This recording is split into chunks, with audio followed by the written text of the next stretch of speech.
ليمون. طبعا احنا عارفين ان الليمون بيتخزن في الفريزر،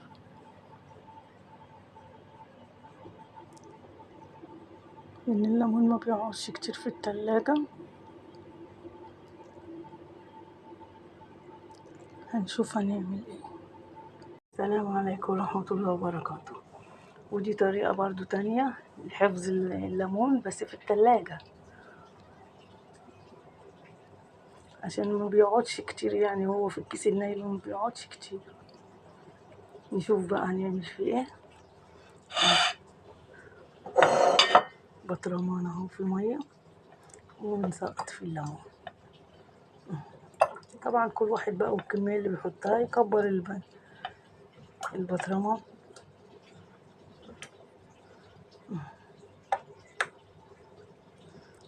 ويتغطى ويتحط في التلاجة اهو.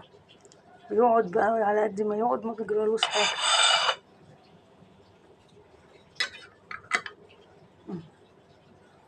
طول ما هو في المية ما بيجرالوش حاجة. يعني لو عندك كمية عشان كبيرة شوية وعايزة تحطيها في شوية مية في البطرمان.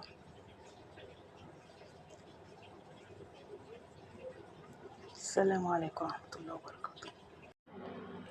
دلوقتي احنا حطينا كيسين من الليمونة الخضراء، هي تستحمل تحط في الفريزر.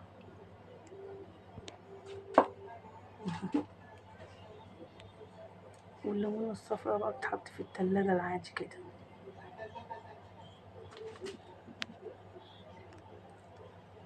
انتوا عارفين الليمون ما بيقعدش على حاله، بيغلى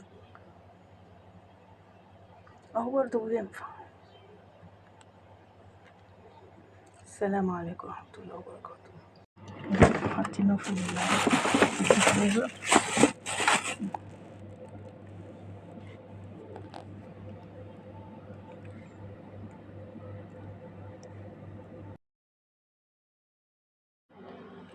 دلوقتي احنا حطينا كيسين من الليمونة الخضراء، هي تستحمل تحط في الفريزر.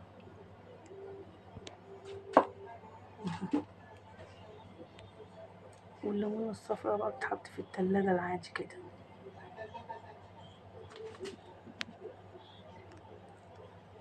انتوا عارفين الليمون ما بيقعدش على حاله، بيغلى اهو برضه بينفع. السلام عليكم ورحمة الله وبركاته. حطيناه في الفريزر.